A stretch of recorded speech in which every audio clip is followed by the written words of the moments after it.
We have DESE guidance, and I'll give you a background information right here. We have DESE guidance that said that there are certain groups of students that need to be back in school 4 days a week.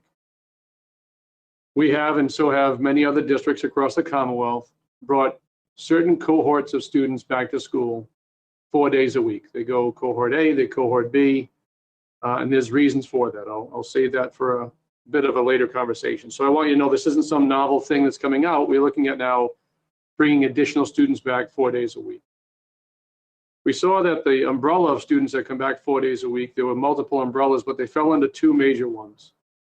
DESE's guidance said that students that are high needs population should be brought back, if possible, 4 days a week.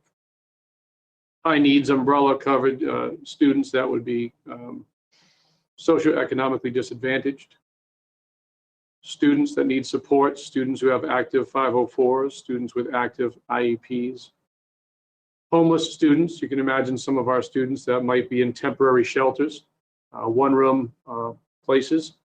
They recommend bringing those back. They also talked about students that would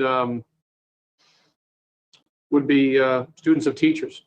We saw that guidance come out from DESE. Later on, they said that if there is a parent that lives in North Attleboro whose child, is theirs, that they're a teacher, let those students come back 4 days a week. And the question was, do we bring more students back? So we did a metric. We measured out students that we could bring back at 4.5 feet apart and students that we could bring back at 3 feet apart. And we decided, you know what?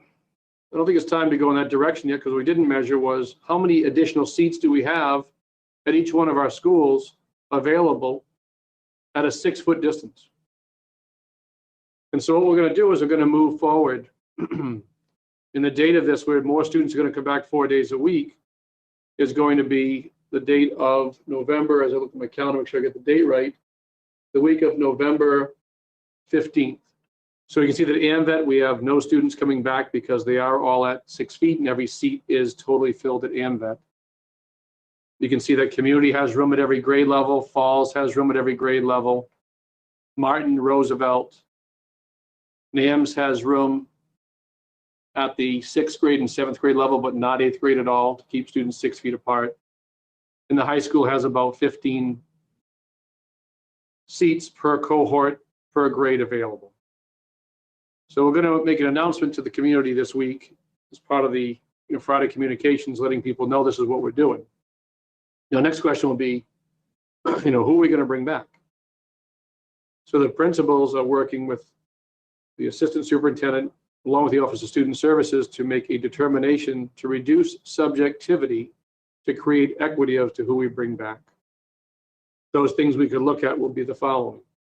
Students that were retained, will they be brought back? They were kept back because they didn't make adequate academic progress. So those students would be people that we consider to be being brought back.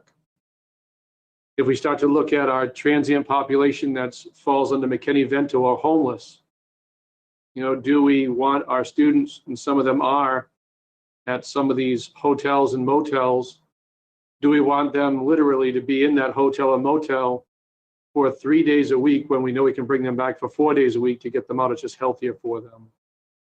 So that group would be working on this to pick those students. Now it has to be measured up against the following too.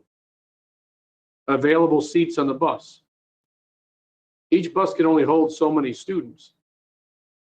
And so we have to not only measure this against the available seats within the classroom, but it has to be then measured against available seats on the bus, because of the fact that there's only so many seats available. And then you have to ask the parents, if possible, can you drive your student to school, both ways, if we can increase the availability. So I want to make sure that you folks, as a school committee in the town, knows that we will be increasing the number of students that are in our schools each day, because we are going to keep them at 6 foot. And it's something that the town has also asked for parents. And we'll still be able to keep, we believe, as an administrative team, students at a safe distance from each other, because we're keeping them at 6 feet. We would then measure the rate of infection that would take place within the school if spreading occurs at all in school, to see where we'd go to next.